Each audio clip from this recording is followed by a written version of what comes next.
Welcome to Unpacking the Athlete podcast, hosted by yours truly, Rob Martin.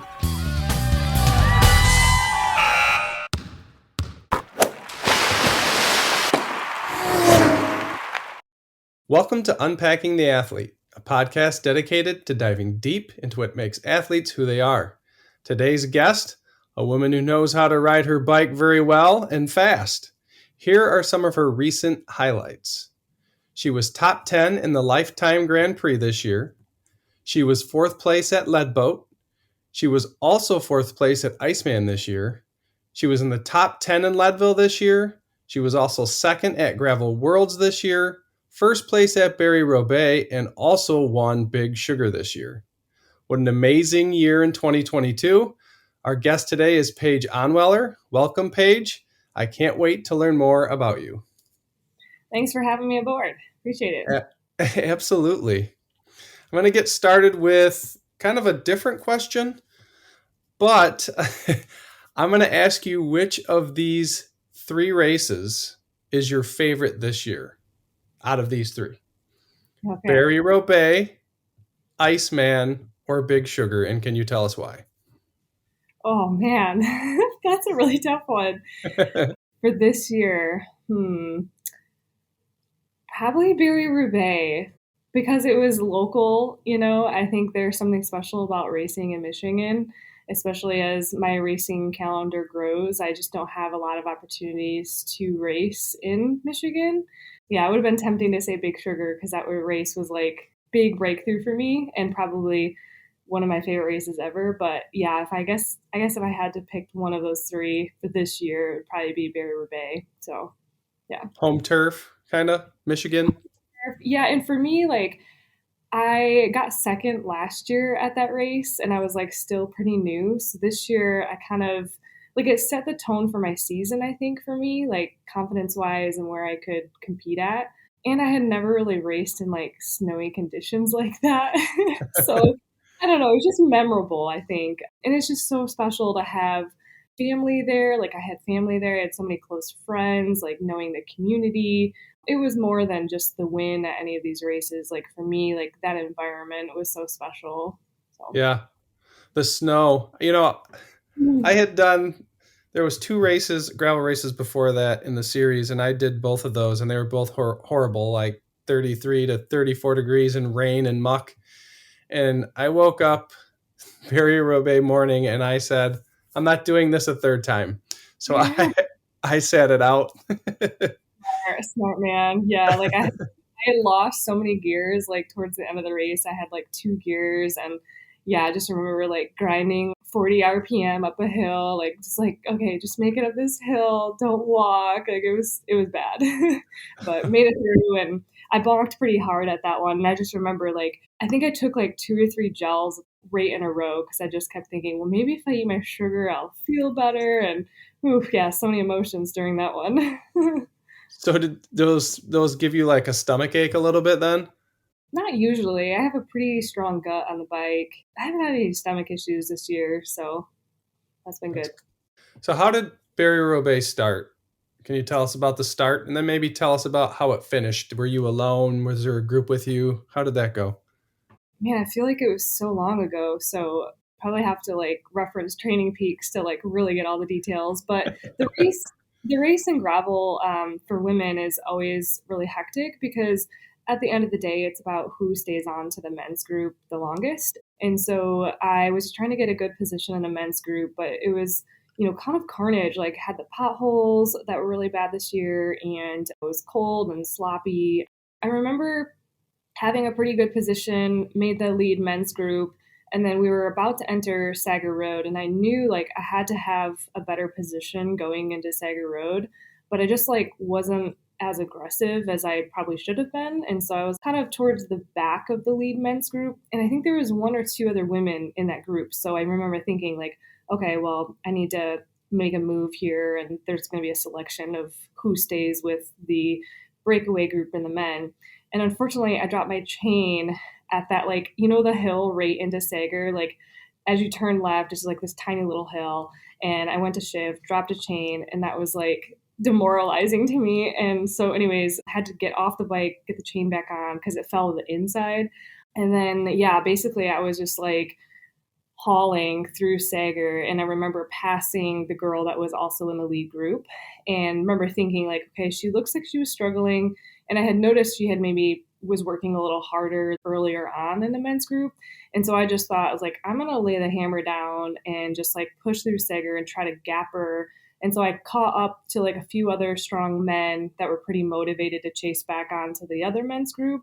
And like I just went to the front and started drilling the pace and then tried to get as many men that wanted to hammer because I thought like, okay, now is the time to like break this other woman and so she doesn't stay in the group. So that's kind of what we did. And I helped keep the pace hot. And then we ended up catching another men's group and our group kind of, swelled. And then I don't know if you remember that day, it was pretty windy. So there was like a crosswind section maybe halfway through. And I maybe I didn't pace myself maybe as well, which is always a risk. Like you have to kind of take chances and you have to commit to them.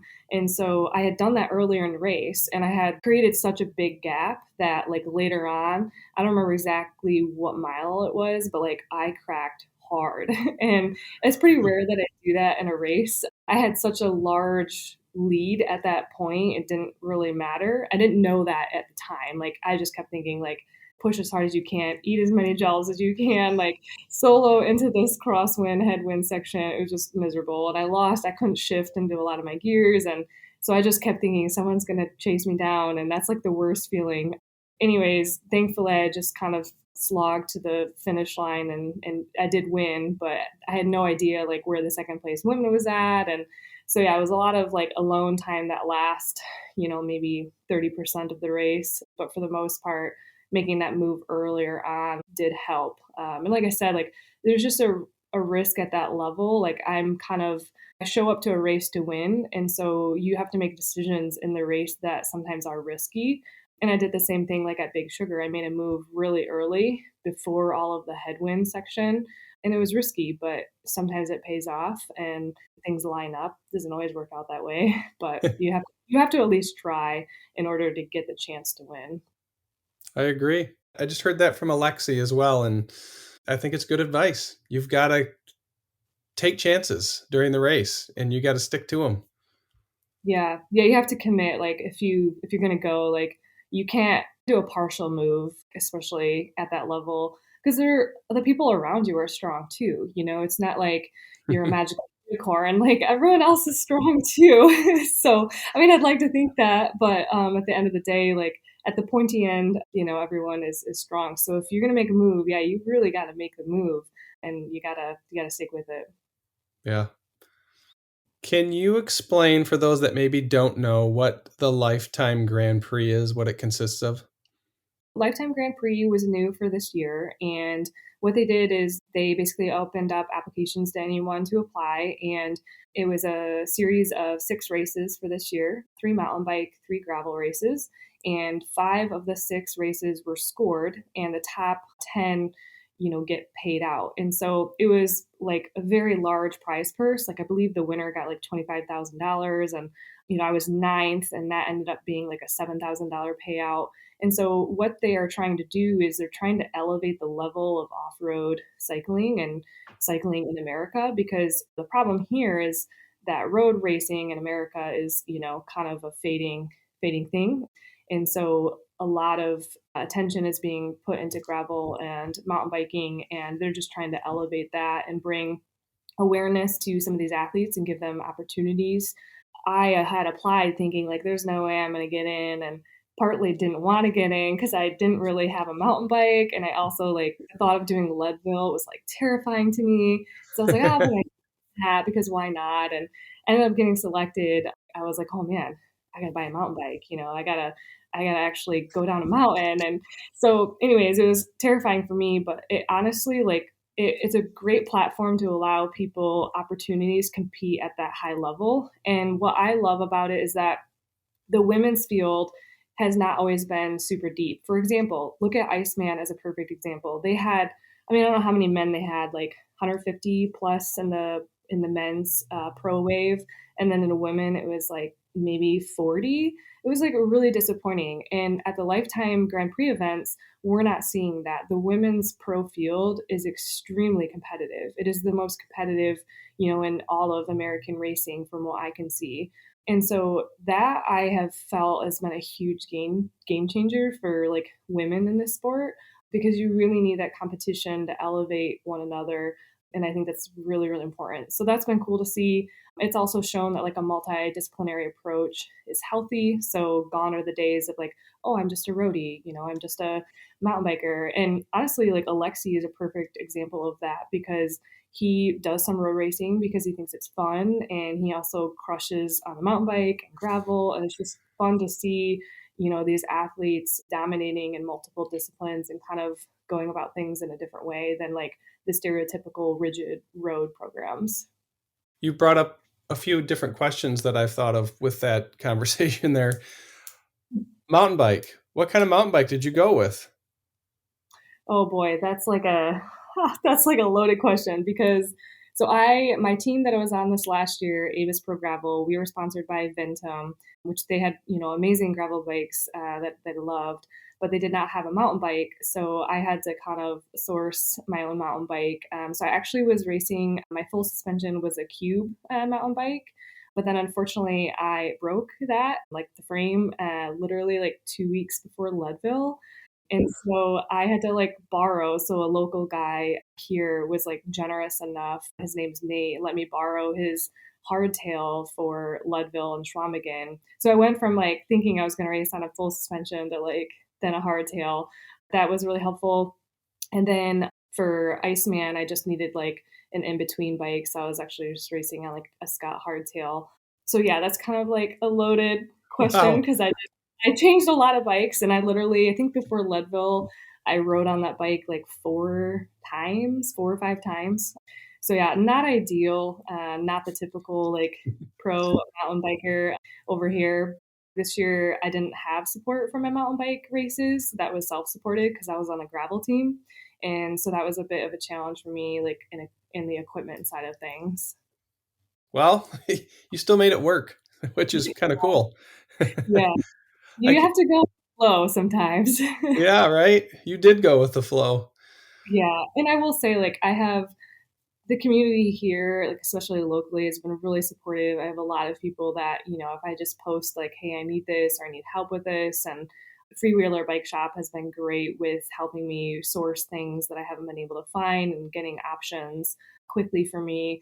So yeah, I mean, it comes down to, making the most out of the support you have. And I know down the road, like that support is going to change for me, but you have to make the most of what you have. And it's easy to make excuses to be like, oh, I'm on a borrowed bike and my bike broke and I'm not going to race well. And it's like, well, at the end of the day, like your engine is the most important thing, and like your heart and soul and your legs, and the equipment is nice and you need it to go fast. And it does make a difference at the top level. But there's a lot of other factors that you do have control over that are equally as important. You mentioned being afraid of Leadville.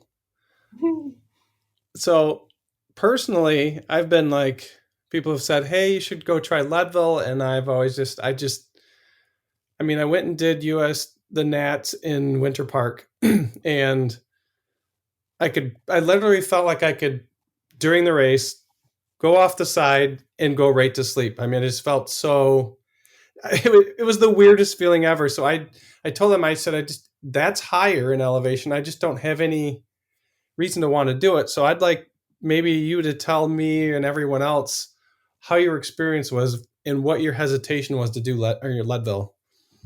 Yeah, so there was a couple different reasons why that race terrified me, because a lot of mountain bikers will say, "Oh, that's a roadie's course. It's not technical." But I live in Michigan and I've only been riding bikes, a total of 2 years, and so I can count on, two hands how many mountains I've gone down.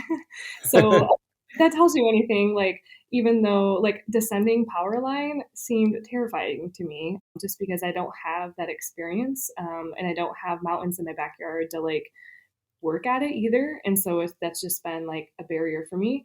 And then the other component was the altitude. Like I have had minimal to no experience. Yeah, I've actually had no experience racing at altitude. So I had no idea how I was going to respond to that. I also have asthma. And so I was a little nervous about how that would go for me. And so my schedule, I also work. And so it was really hard for me to like go into the mountains for 2 or 3 months, like most of these, athletes do, or live in a high altitude area. And so I got there like a little over a week ahead of time, like 8 days, I think. And I remember the first day I got there, like I went to go for a ride and it was like I felt dizzy, lightheaded. Oh, it was so bad. And so it was like, oh, this is not going to be good. But thankfully, like my coach is super knowledgeable and just sent me a lot of tips on like increasing carbs and hydration and sleeping and what's happening to my body. And so I just focused on those things, what I could control. And then thankfully, like I felt fine. I didn't have any issues. Like, yes, you're short of breath, but I think it's a mental thing. You just have to not panic about it. And for me, like, I'm really good at suffering. And so those long, long climbs, like, I crushed it. Like, I love those types of efforts. And most people wouldn't think I'm a climber because I'm taller and I'm maybe a little bit stockier in build relative to the other athletes I'm competing against. But I actually am a very good climber. And so those long climbs were great. It was just the descents I lost a lot of time on. And ideally, like I did not have the greatest build going into Leadville. And I was actually doing lead boat. So I did SBT gravel the next day. But I did like, I think I had a 33-hour week on the bike the week before lead boat because I had just did like a randonneur event for fun out in New York. And I can explain why I did that. That was needed for me personally, but it like wasn't the ideal like taper. We call that the anti-taper. Yeah, why don't you talk about why you did that? Honestly, that was probably my most memorable ride of this whole year that wasn't a race. And so, for those that don't know, and I don't know if you're familiar with randonneering or not, but randonneering is not a race. It's basically like these long distance ultra cycling events that are like the goal is camaraderie and support. The goal is not competition. And so, leading into that, like I had a bad crash back in like late April, May, and I had knee surgery and I had like a month of minimal to no training. And so I had a DNF at Unbound, which was really disappointing. I had COVID right before Crusher. Like my season was not going to plan and I just was struggling. I had a few things personally going on and I just didn't really feel great about where I was at. And one of my Nick DeHaan, one of my close friends and training partners, we ride a lot together. He's really into randonneering and, going to be qualifying for Paris Brest Paris. And so he had mentioned like, hey, you should come do this 1200K. And I'm thinking, like, how many miles is 1200K? Doing the math. I'm like, oh, that's 750 miles. But he's like, oh, it costs 4 days and it's great. And you get to eat and you get to sleep in a hotel each night and like they take care of all your stuff. And I was like, you know what? I just needed something different than racing because I love competition and I love competing. But at the same time, when things aren't going very well, sometimes you just need a reset. I talked to my coach about it and we got the green light to do this. And I just remember thinking, like, I felt like I needed to do it, just even though it probably wasn't ideal 10 days before lead boat, but I did it anyways. So, yeah, we basically started in New York and then rode our bikes from New York to Montreal back to New York. So 750 miles across 4 days. Basically, the next day I got on a plane and went to went to Leadville.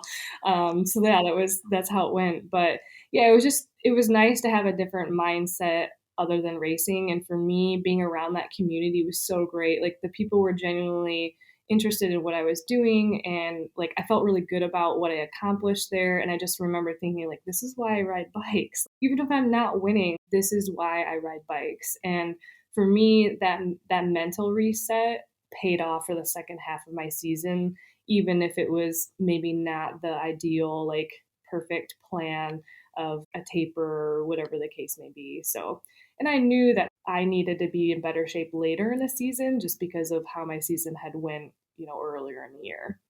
Sounds like the anti-taper was more fun and maybe put you in a better state of mind for lead boat, Yeah, right? yeah. It was it was good. I mean, my body was wrecked because like from lead boat, then I went to gravel worlds right after that. And so it was just a lot, that month was a really busy racing block for me. But yeah, it was fun. I got to travel and see new places. And that's what I love about this is you get to experience different terrain and meet different people. And yeah, it was a great experience. How much time was between lead boat and gravel worlds? 6 days. Oh, so it was the following weekend. Yeah, so it was basically like the 750 miler, and then a week and a half later, Leadville, the next day, SBT gravel, then 6 days later, gravel worlds. So, yeah, and those are all Wow. like 8-hour races. So, Yeah. yeah, my body was feeling pretty wrecked after that. But it's kind of incredible, like how fast you can recover, and especially like if you're eating well. The two most important like things for recovery are like sleep and eating, carbs and sleep, naps, all that sort of thing. That's what you need.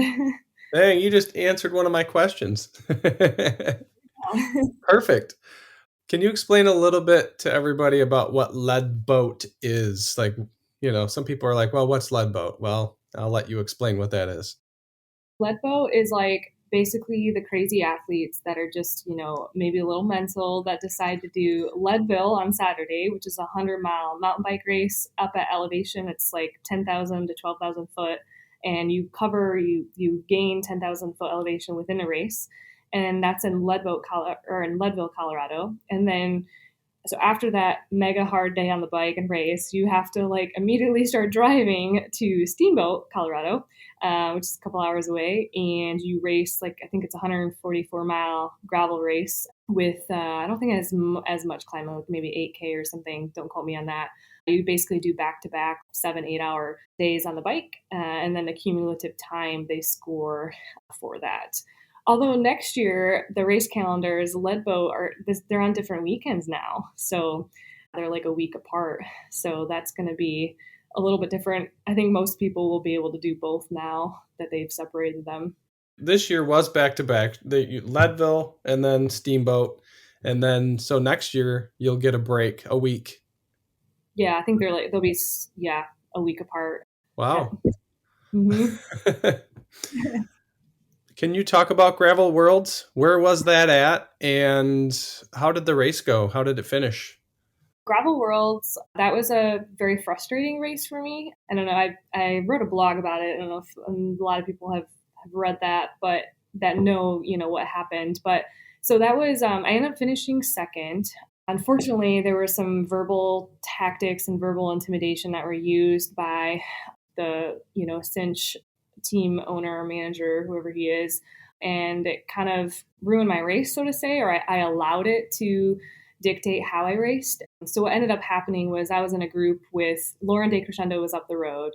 She stayed with the men's group, longer. And then basically I was in the group with the top 4 women after that. So places 2 through 5th, I believe. And like the pace was just not working well together. The group wasn't working well together. Like people weren't rotating through as much, that just happens sometimes. It doesn't have any indication. And actually the women in the group were like trying to go to the front to like set the pace a bit. So I felt like women working well together, but the men we were with, like not so much.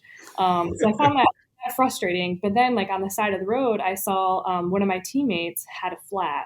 And this is a male rider who was like steady wattage, but like super strong guy for many hours. And so I told the people in the group, like I even verbally said, like, hey, that guy's really strong. We're going to want his wheel when he goes by. And I've learned in gravel, like if you see someone on the side of the road with a flat, they were ahead of you. So in theory, like they are probably stronger than you. And so you should watch for that wheel, because if you can catch that wheel and stay on, then you're going to be in a better position. So I've just learned, like, see someone on the side of the road with a flat, like look and see who it is, and then listen for them as much as you can for the next, half an hour or whatever. And so as we're riding, I'm just constantly thinking, okay, like wait for him, like listen for him. He like went drilling by, made no verbal like, hey, I'm coming, hop on. Like we don't do that. We don't work together, male and female riders on my team. That was very much not something we supported. And so he's just riding by and didn't say anything, no announcement or warning. But I, like I said, I was listening. And so when I heard him, like I jumped his wheel, and I was the only one that went. And I knew it was a risk because I was like, I could blow up at any moment because this pace it was really hot, like in the middle of an 8-hour day, like that's always a risk. But I knew it was my chance to like get second place secured, but then also Lauren De Crescendo was up the road. It's like I'm not here to get second. Like I want to chase and put everything out there to try to win. Again, it's like committing to that move, right? So I committed to trying to get his wheel. And so anyways, we started picking up a few more people. I think we picked up 2 more guys that had fallen off the other lead men's group. And then they were saying like, hey, we think she's a couple minutes up, like you're gaining on her, like you're, and so we're rotating through. And then, Tom Danielson was out there like with the camera, and apparently he had a media pass. We found out later, but he started like taking all these photos of me working with my male teammate, and then basically like kind of started yelling at me from the side of the road, like this is ridiculous. And there was just, there was a lot of things that made me feel very uncomfortable. And in hindsight, I should have just said like, screw you. Like, I know what I'm doing and it's not wrong. And I should have just committed. But I felt like my integrity I felt like he had power over that and could have like used photos to frame how he was observing the situation. And so I ended up telling them like, just go, like, I'm over this. Like, I feel very uncomfortable with this situation and the power play that could have, that he probably could have easily used if I caught, the prized possession of first place. I ended up kind of sitting up and just ended up working alone into that headwind section, which was brutal. Like I said, I think if I had to do it again, I would have basically told my male teammate, like, you stay back and I'll work with the other 2 guys like I have been. And then like he can't say I was working with my teammate, even though like he's just a guy like the other 2 guys that I was working with too. I learned a lot. I'm still a new rider. And so like my coach and I talked about it, and that was basically a tactic that I wasn't prepared for. And I will never let that happen again. And honestly, like it's definitely fueled me quite a bit. And I'm thankful for that. And, I wrote a blog about it. I have a website, and these are the type of, stories that I share because I don't want someone else to go through that and not be prepared. We always think about like race tactics and fueling, but we're not thinking about someone on the side of the road yelling at us, or like thinking through like in the moment of where you think your integrity could be at line, even though it's not. Like you have to know like what you represent and how that could look. You also have to recognize like I represent sponsors and I wear a kit that have sponsors' names on them, and these are companies that I value and respect. And so like I have to think about that too. And in those moments, I didn't want that integrity to be on the line. But at the end of the day, like it really wasn't, because the people around me knew that what I was doing was, there was nothing wrong with it. So just thinking through those things, and I think myself sharing those stories, not to bring attention to the bad, because whatever, like that guy has a history anyways. Like that's not, I'm new to cycling and I even know that.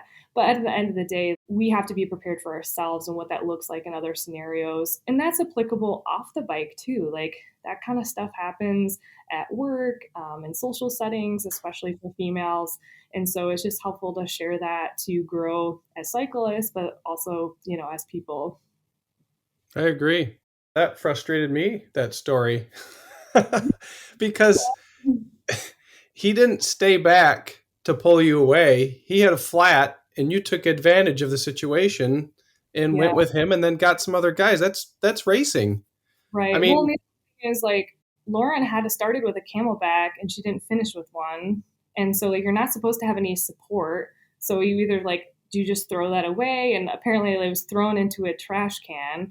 And I was like, the same thing that happened at SVT. And I'm like, that's just, again, like gravel, there's not as many rules, but like you're supposed to race with integrity. And I feel bad for these race organizers that now have to create these rules and regulations and monitoring because people aren't racing with integrity. When you have the win at all cost mentality, I personally just think that's not the right way to go. But there's money on the line. There is, sponsorship on the line, salaries on the line, and people just take those risks. And I wish it wasn't that way, but we all know the gravel beef, right? The feed zone. There's been a lot of drama with gravel, and that's why, is because there's this balance of like, you should race in this way because that's the right thing to do, but then like there's people that want to win and this is what they're going to do to win, and it's not necessarily wrong or against the rules.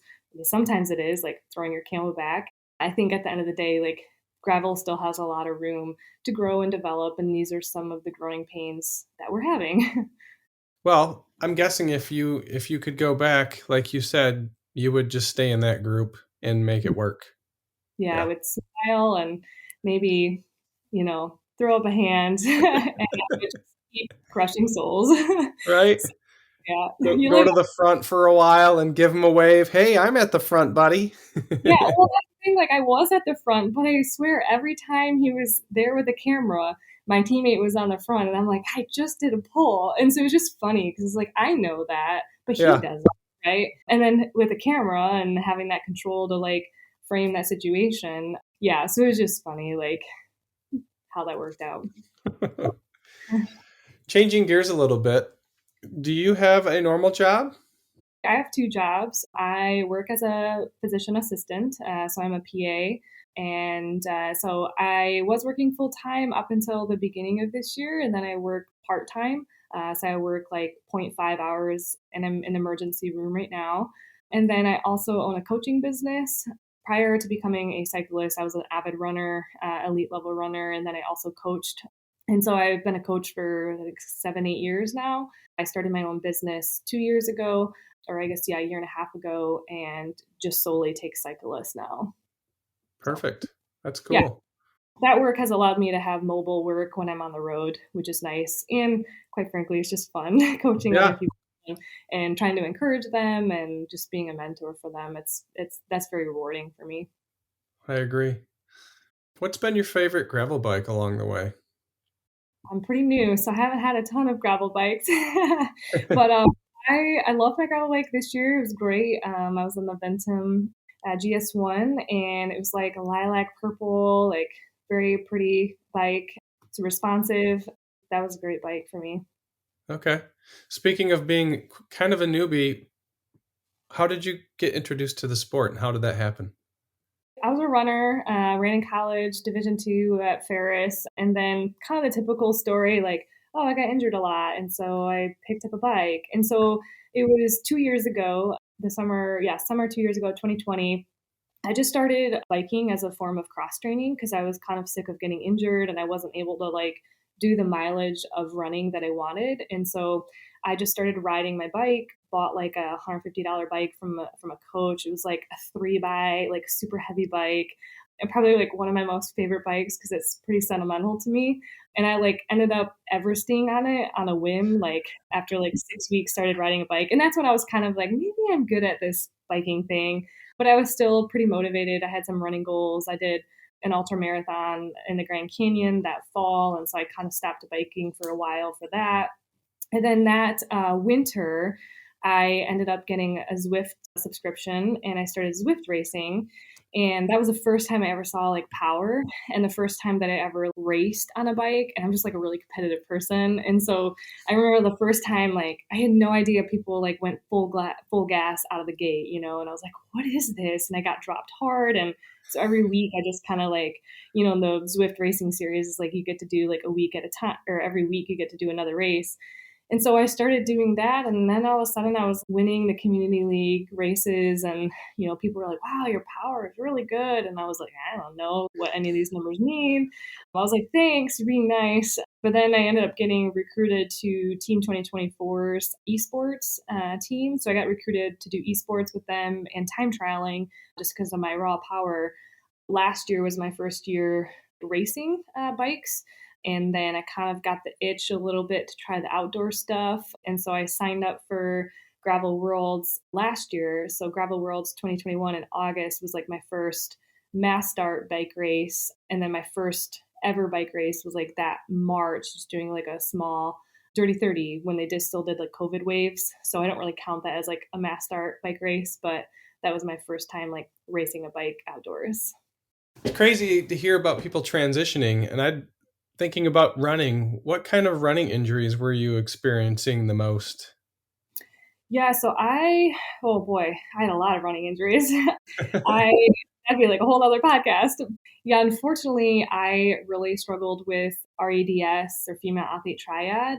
And so I'm not sure if you're familiar with that, but that places you at a much higher risk of stress fractures. And so I had about 4 to 5 stress fractures during my racing running career. Most of those were in college. And thankfully, like I was much healthier after college. I was able to, not get as many stress fractures after. But then I had a tear of my hamstring. That was a pretty bad one. I had like chronic tendinopathy and kind of ran through it. Of course, that's like the theme, like you run through your pain, and ended up having like the tendinopathy turned into a tear, and I had a little avulsion fracture off of my pelvis when that happened. Tendinitis, was a recurring theme, plantar fasciitis, just a lot of overuse type of injuries. So I found cycling just agrees more with my body. Like I'm not getting those overuse injuries despite putting in a lot of volume. And that I'm like just very thankful for me, because it's frustrating as an athlete to put all this time and energy and like working hard to go to an event and race, and then like having a stress fracture, tendinitis, like take you out of that opportunity. It's just been a really great transition for me that like the work I put in, I get to show up on race day, because I love training. And that's part of the reason I'm, an athlete, is because the process is fun to me. But when I can't get the reward at the end, the race, like it's a little frustrating. What other sports besides running do you think maybe, or did you do any other sports in your past other than running, or was it always just running that maybe got you to being better on the bike? I also was a swimmer in high school. I swam, and I think that's really good, like aerobic training. And so, yeah, I just picked sports. I had sports that very cardio heavy, and I think that's really helped my cycling, because those aerobic changes take years to develop for endurance. And so, thankfully, I've had a background in that, and that's really helped me. It's not like I just picked up a bike randomly 2 years and then now I'm, a professional off-road cyclist. It's like I had like years as an endurance, aerobic athlete, just in different areas. So yeah, swimming, and then I played softball, volleyball, track and field, that type of stuff. So you've done quite a bit. Yeah, I just like being active. And my parents used to have this rule that I think they just wanted to keep us out of trouble, and they made us do sports. Like you had to do at least one sport.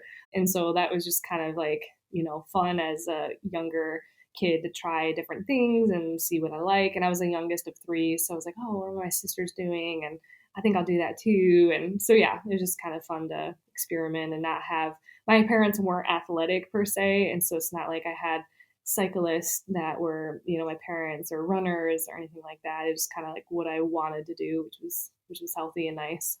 I think that's a good rule that all parents should adopt. Yeah, You got to do something active, kids. right.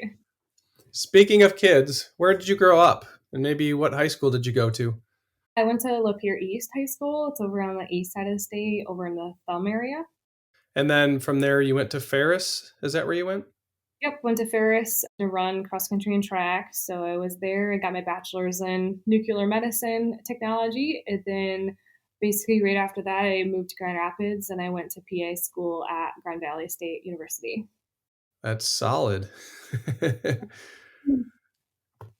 Did anyone influence you to get on the bike when you were getting on the bike, or was it just a transition because of the injuries? Yeah, it was mostly to transition from the injuries and just a different way to get in aerobic training. I Yeah. never, yeah, I didn't really have like, I mean, people were encouraging, like, especially runners that I knew that had a cycling background or maybe that did triathlon, because I was really engaged in the running community in Grand Rapids. And so I think runners that had a cycling background, like, they were always encouraging me. But yeah, nothing like, no one specific per se. Gotcha. Do you have any solo? I mean, other than that New York event, do you have anything else that's non-race that was a good story, like an adventure ride or another long ride with a group? My whole life's an adventure on the bike. I mean, I can't. I couldn't give you like one specific example, I don't think. Like I try to make my training fun. That is really important to me. I mean, like Nick is someone that I do a lot of my long rides with. And so, I mean, I could list off several with him just because we're the same pace, we fuel and we stop the same way. And he's just really good at making routes and trying, new places. But yeah, I don't know. I think for me, like training should be fun and like I am a really, really competitive person. And so I think too often we have this mindset of like, oh, you're a racer and you're like uber competitive and that's all you like think about. And then you have the like adventure folks that are like, I ride a bike because riding on a bike's always an adventure and I don't want to compete. And that's fine. Like I'm not saying either or is bad, but like I don't think there needs to be a distinction. On race day, I am competitive and I am intense. And I'm sorry that I am intense if that terrifies you or intimidates people. But at the end of the day, if you know me, you know most of my training is fun and I'm a goofball and I want to stop and have a scone or a donut. That's a fun part of it is that I think you can have both. And if you're racing 8-hour races, you're going to have a lot of time on the bike and you need to have fun in order to make that sustainable so you don't get burned out. And so for me, I think I have a good balance of having the adventure, but then also having this competitive edge and making, the blend work. I don't think it has to be as rigid as, oh, I have to ride bikes because it's an adventure, or I ride bikes because it's a race. Like, I think it's healthy to have an in between. I mean, that's just my personal approach. And hopefully, other people can find that relatable. No, it's very relatable. I agree 100% with that for sure. And I think others do that I've spoken with. It's got to be Yeah, fun. You can't be hard nosed all the time. right. Right? Yeah. Yeah, for sure. And that's hard for me to like train to power on my zone 2 days or even sometimes tempo days. Like I don't like looking at power, like putting the metrics into it. I mean, it's necessary because Yeah. there's times like you don't want to be taking it too easy or vice versa. But yeah, for the most part, like I train a lot based off RPE and how I'm feeling. And just that helps me keep it fun too. So I'm not married to the metrics. Yeah. Good point. And you had mentioned competition.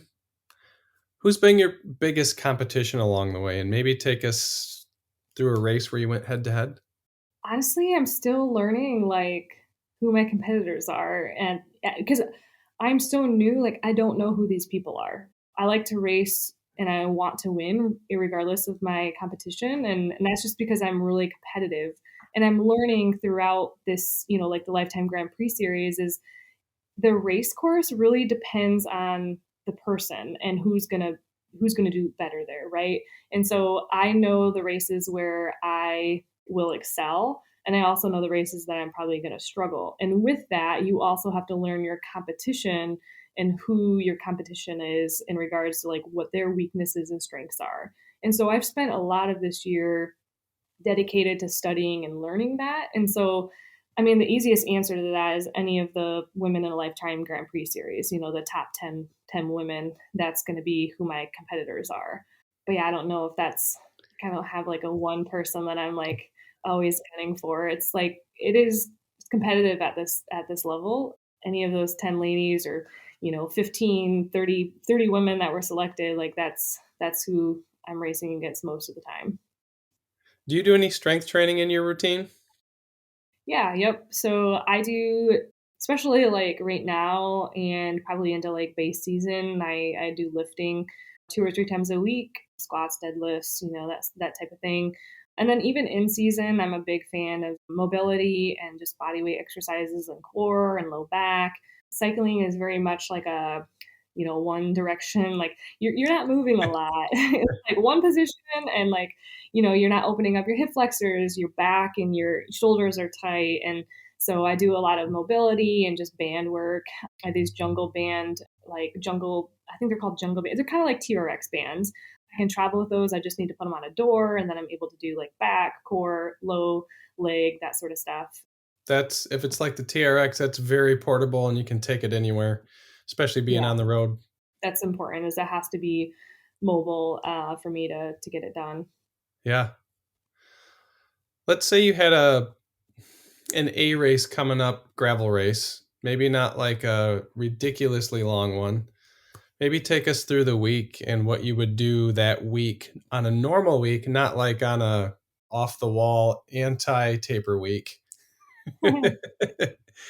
What kind of things would you do, and how many days would you take off the bike? Some of that would depend, like in an ideal situation, I wouldn't have work limiting my calendar. Work and travel will limit my training calendar, and that dictates like what I'm doing and on what days. So the simple answer is I just do what my coach tells me. But most of the time that's like, general endurance, rides, 3-4 hour rides leading up to the race to get in course recon. So for example, like Big Sugar Week, I think I did a couple 2 to 3 hour rides so I could see all of the course on the days leading up to the race, and then doing some sort of openers the day before. And so nothing long, like just short, punchy efforts. Depending on how long the race is the next day will determine what type of openers that I'm doing. And then the other part is doing like some hard workout earlier in the week, maybe on Tuesday or Wednesday, just to kind of not feel flat. I always think of it as you want to be Goldilocks. You want to have just the right amount of load in the legs, but not too much. And so there's that fine balance. And I just trust my coach, and, whatever he tells me to do, I know like I've always felt and performed well under him. So I think he has that down of what I need. And it also depends on what the race is and what my load has been prior to that event. Is this an A race that was preceded by a big block, or is this an A race later in the year where I don't have another block coming after it, so we can unload the legs a bit more? So there's a lot of factors that go into that. But most of the time it's like hard interval workout, like Monday or Tuesday, and then openers on Friday if it's a Saturday race, and then maybe a couple priming efforts, Wednesday or Thursday. And do you do any of those mobility exercises during that week, or do you take that off for that week? No, I do. I mean, a lot of it is like in an ideal world, like next year is going to be a lot different because I'm not working anymore. Like I'm just riding bikes. So I'll have more time for that kind of stuff. I tried to do mobility, especially if I was traveling. Like if I was in a car, definitely would be doing the mobility those evenings, or just if I was traveling or had a lot of stress, or if it's more mountain biking and I'm just sore from that position and some of the terrain, then I'd be doing mobility more on those weeks. Nice. Do you spend any time indoor training on the bike, or do you just prefer to be outside as much as possible? I prefer to be outside as much as possible, but I live in Michigan right now, so I have a smart trainer. I actually have the smart rollers from Wahoo, and so the back wheel is free, but the front wheel is fixed. And I've really liked the feel of that thus far because it feels more dynamic. I'm moving around a bit. I feel like I stand on a hill much like I would stand outside versus a stationary trainer. I just don't get that feel, even if it is a smart trainer. So that's been good for me. And yeah, I like right now I have 38 tires with studs on. And so like I rode outside for a couple hours and I just stick to the road, but the studs give me a little bit more confidence, if there's an icy patch. It's hard because if it's 30 degrees and you come up to something that looks like water, is it ice? Is it water? I don't really know. Am I going to go down? And so the studs add a little layer of protection there. And then even like I went on a bike path yesterday, with my friend Earl, and he's a really good underbiking, technical rider. And he's like, yeah, you should take this bike path and work on your skills. And I'm like, what's it called? Fishtailing, through the ice. And I'm like, oh, I'm going down. And it felt like I was riding in mud, but it was ice. And so that was kind of fun and a different way to work on skills. I guess I'm going on a tangent here, but long story short is I prefer to ride outside. Any cyclist would say, if they're being honest, but the indoor trainer is necessary on certain days. I find that in the winter here in Michigan, it's much harder to do intervals outside because if I'm laying down a lot of power, you're going fast. And then if you're hitting, a patch of ice, or you just can't corner fast when it's sketchy like that. And so the intervals aren't really as effective to do outside. And so the indoor trainer has been good for that. And then also I work in the emergency room. And so sometimes I have to start riding really early and it's dark outside and it just removes that layer of complexity. And I also I can't be late to work. So there's that level too, where the Zwift trainer is like, I know I'm not going to get a flat. I know I can end the workout at any point in time and get to work on time. So those are some of the factors where it just kind of depends on the day, which route I choose. I think you still need to get a fat bike. Because you could do Well, some intervals on a groomed fat bike trail, and it's kind of fun. I have heard that's fun. I'll actually be headed to California to winter there between Cali and Arizona starting in January. So, Okay. if I'm staying in Michigan, I would consider getting a fatty, but my sister has one and she loves it. When I visit her, I might have to like use hers for a bit, but yeah. Right. So for everyone else wondering, she mentioned she had 38s with studs. And the reason she has that is because we just had a snowstorm and it dropped about 30 inches of snow. So she's playing it safe because the roads and the sidewalks are all pretty icy and nasty. So I agree Yeah. with the studs if you're riding out in those conditions. It doesn't make you very fast, you know, you put out 200 watts and you're only going 13 miles per hour or whatever. But at the end of the day, that's why I have power meters. Who cares about speed, right? Right. What's your favorite food or recovery shake post hard race or hard workout? Oh man, whew, so many choices. I love tacos. Tacos are incredible. So if I had post race, treat, I would have tacos. Like if I'm at home and I am like, as soon as I get in the door type of thing, like my go to is I actually make a protein shake. And it has like peanut butter and yogurt and banana and frozen berries, spinach, lots of greens, that type of thing. And then I also make these like banana pancakes that I'm like low key addicted to. And they're just like banana, oat, and egg. I don't know, it just tastes so good. Waffles, that's always good, like a protein waffle after or before. I mean, you can't really go wrong with waffles any time of the day. Anyways, clearly I like food. This is why I ride bike. I think that's why most of us do ride, so we can eat good things. Right. That's I mean, if funny. you're eating as much as I am, like you eat a lot of food, so Yeah. having one post ride favorite is just it's just not okay. You need many.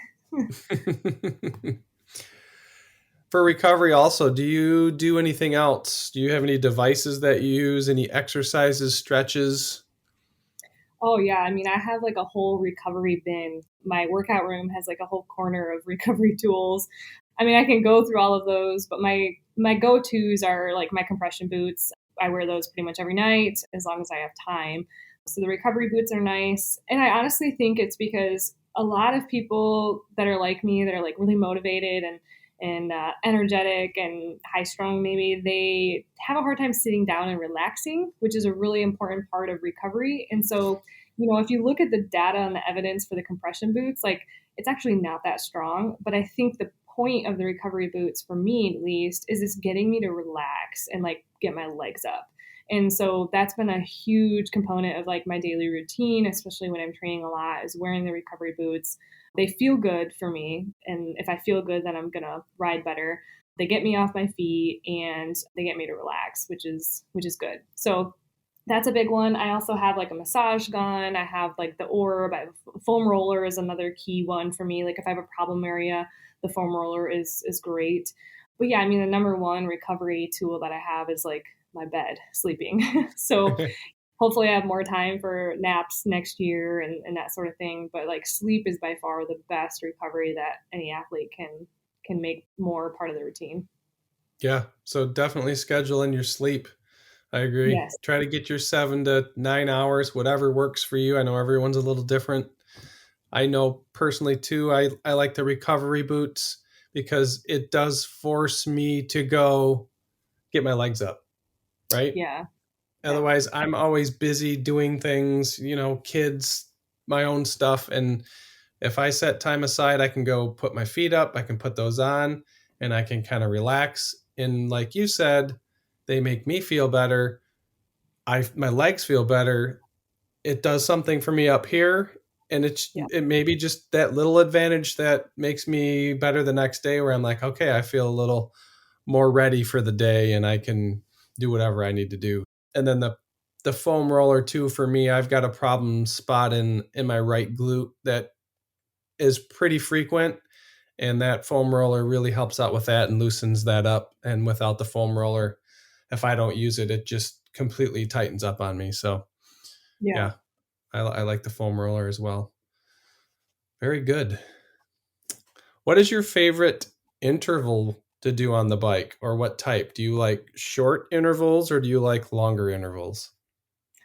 Oh, I mean, I much prefer the longer intervals just because they're more fun for me, more tolerable.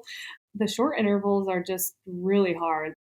If you want to do the short intervals right, those are extremely taxing. The type of intervals where you're leaning over your bike, afterwards and pedaling 30 watts, that type of thing. Those feel good when they're done, but they're definitely my least favorite doing them. And my coach knows that. Like, oh man, like I hate doing those.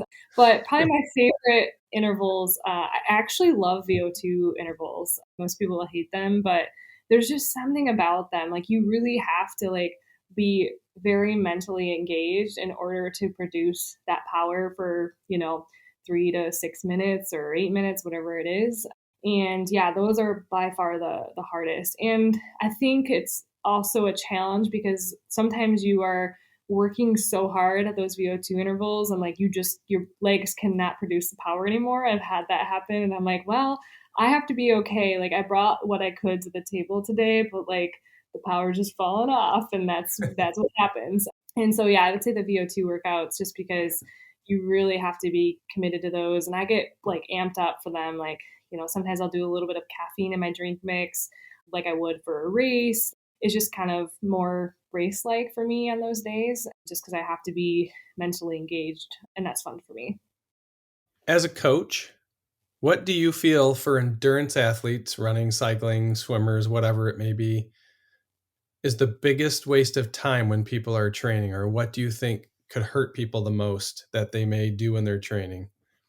Oh, that's an easy one. Like people just do like the sexy fun workouts that are short, intense burst, and they want to feel the burn. Most people like they aren't willing to do the unsexy part of the aerobic work, which is zone 2 riding. So it's oh, it's too easy. I'm not going to get strong enough. I hear that all the time. And then you look at the data. Like I'm very big like a science nerd, and the evidence is very clear that like you have to be riding easy a lot of the time. Now there's a balance because I think people go way too hard and they go way too easy. And like, zone 2 or sweet spot training, like tempo riding, that's the stuff that's like the bread and butter. And I think people view zone 2 as like soft pedaling zone 1, and that's really not the case either. And so when I work with new athletes, it's like, are they being consistent? Where is the intensity distribution, is what I call it. And so when I look at their files, like I think a big thing is like most people have too much at the top end and not enough zone 2. So, but people have limited time to train. And so I think they really want to like get after it when they are riding. And it's really hard to find that balance.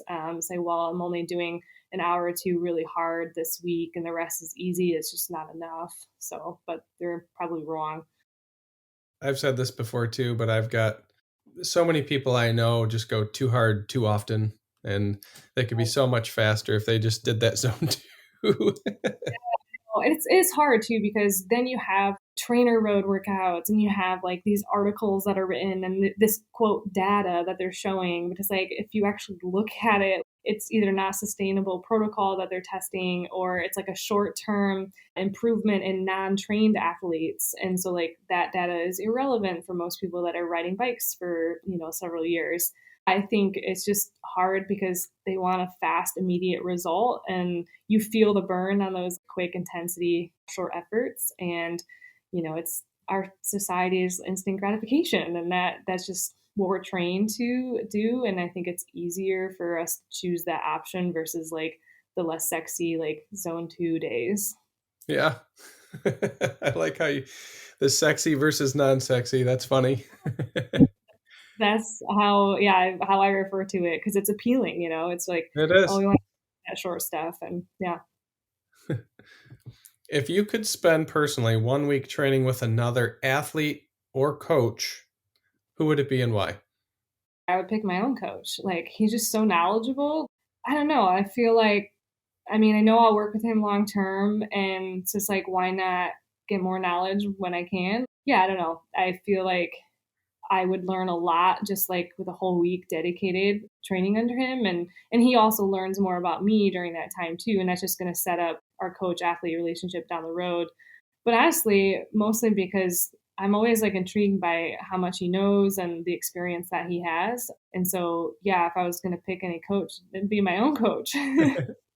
If you were to pick an athlete to hang out with, do you have anyone in mind? There's so many fun athletes. The first person that comes to mind is Alexi.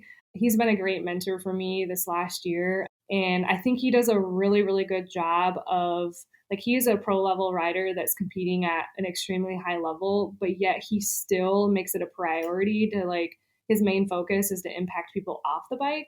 For example, at Schwamigan, the pros started later in the day and like in the morning when the like mass start, age group riders were going, like he was there at the start. Like he cheered on for my sister racing her start and like I wasn't even there. I was at home like prepping for my race. And then it really was like made me think about it and I'm like, man, I'm doing something wrong here. And so he does a really good job of being a pro level rider, but yet making the community feel important and actually like making change in the cycling community for the people.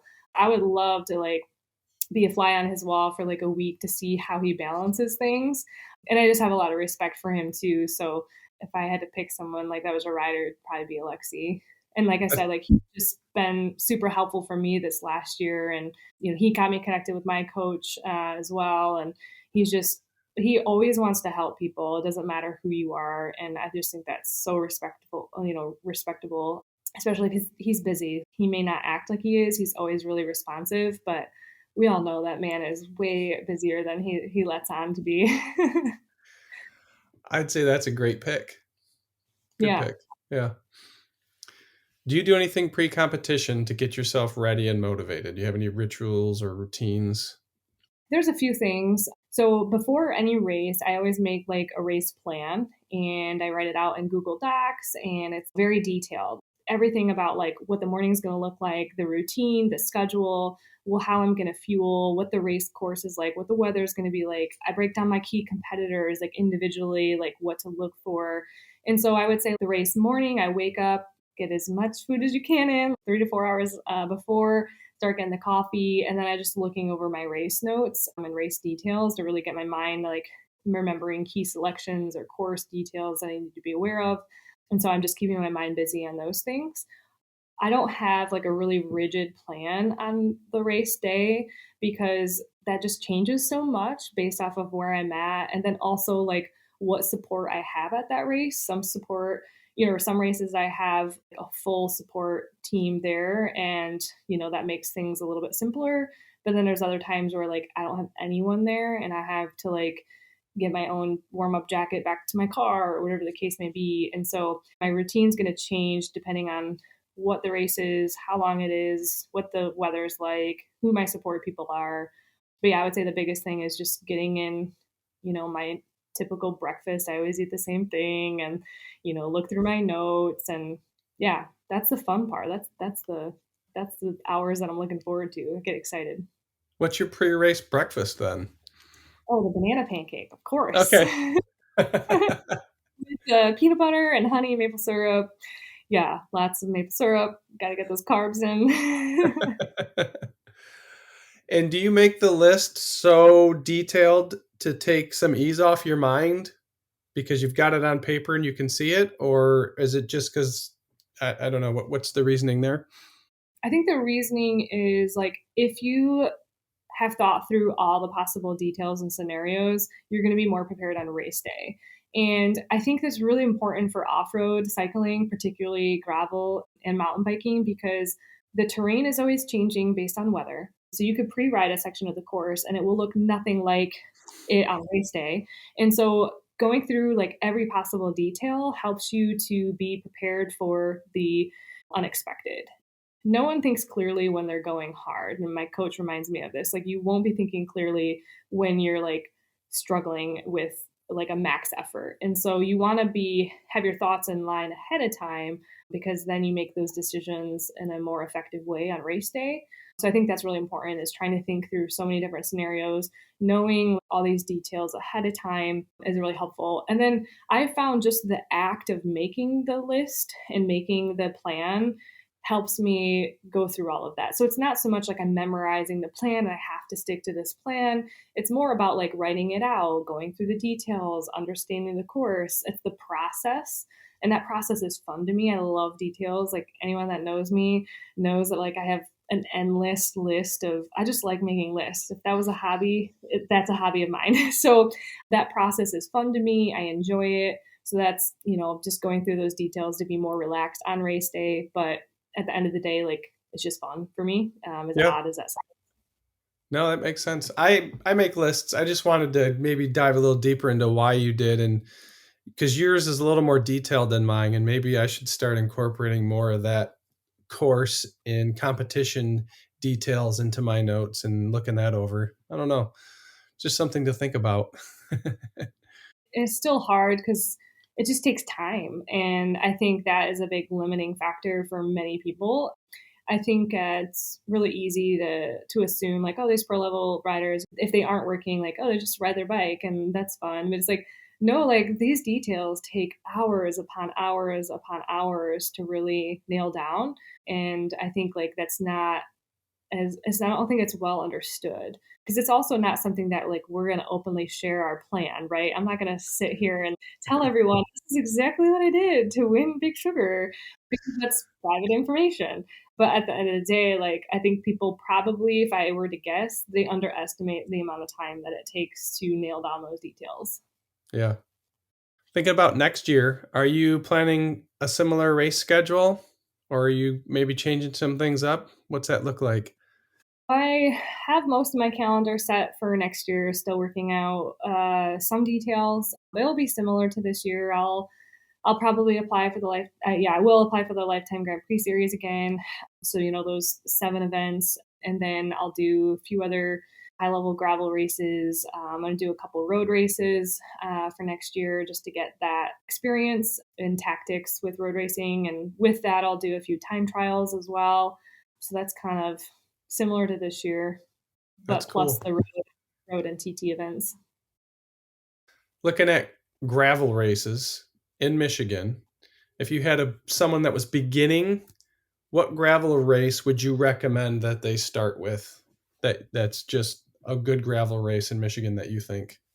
Michigan has so many gravel races. I mean, they should really just look at the Michigan Gravel Race Series. And I think any of those races would be good options. Now, those races have a variety of like competition and what that's going to look like. But I mean, I think Barrier Bay is one that comes to mind just because it's like, a national level race that's right in our hometown, or our home state, I should say.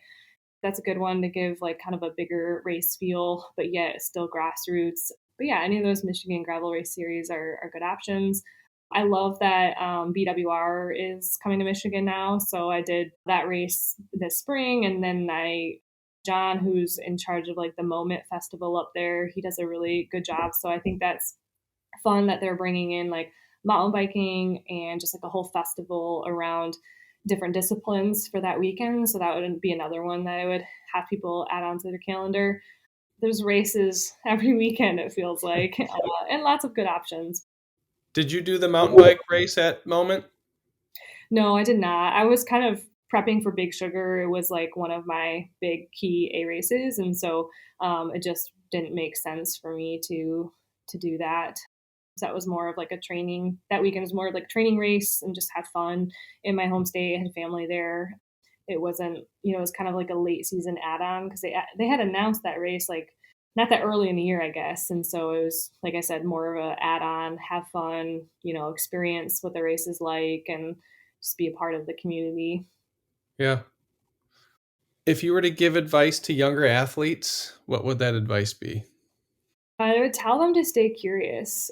You can't really accomplish something unless you first think about it and think like, could I do that? And so I think a lot of times people count themselves out before they even try. And that kind of makes me sad, to be honest. And it's not being arrogant as much as being confident in yourself to say, like, can I do this? I'm going to try. And then when you do try, commit to it. I think that's really important, is just staying curious to, what if I could do this? So and so is doing this and I look up to them. Well, could I do that? So I think just asking those questions is, a good opening way to kind of first open up your mind to what you can accomplish. And then if your mind is open to it, then, the physical part might have a better chance. On the same topic, is there a book, a video, maybe an athlete or coach that you would recommend they follow to help them out? There's so many good books. I mean, currently I'm reading like these physiology books. So like those are probably boring for most people. So that's what I have on my mind. The classic running one is like Born to Run. Like that's a great book. A lot of like sports psychology books are good as well. I think the most important thing for young athletes is to get a mentor that they trust, because there is too much misinformation out there and there's also a lot of conflicting information. And so just getting like, you need a coach, obviously, that you can trust, but then you also need a mentor, maybe that's in addition to the coach, so an older athlete that you look up to, or, if it's a female, finding another female, cyclist that you can look up to and ask questions to. You need a safe place that you can basically ask questions without feeling silly. That's really, really important, especially if you're new to the sport. I mean, I have that, and it was harder because I was 31 years old when I first started riding bikes. And it was like one of those things where most people should know this, but I just didn't. So having that safe place is really important. Good advice. Is there anything else that you'd like to say before we sign off?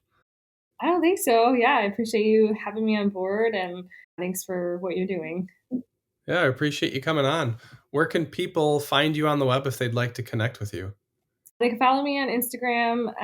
My handle is Paige Powered.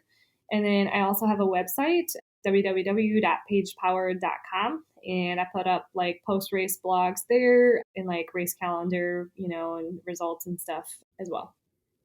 Cool. So check out her website, check out her Instagram, follow her there. Paige, this has been a fun conversation, learning about your amazing career so far since it's so new. Definitely a season to be proud of this year in 2022. Good luck next year, and I can't wait to see how that unfolds. I appreciate you carving out the time out of your day to come on and share your story. Appreciate it. Thanks for having me on. Anytime. This was fun. And to all the listeners, gratitude.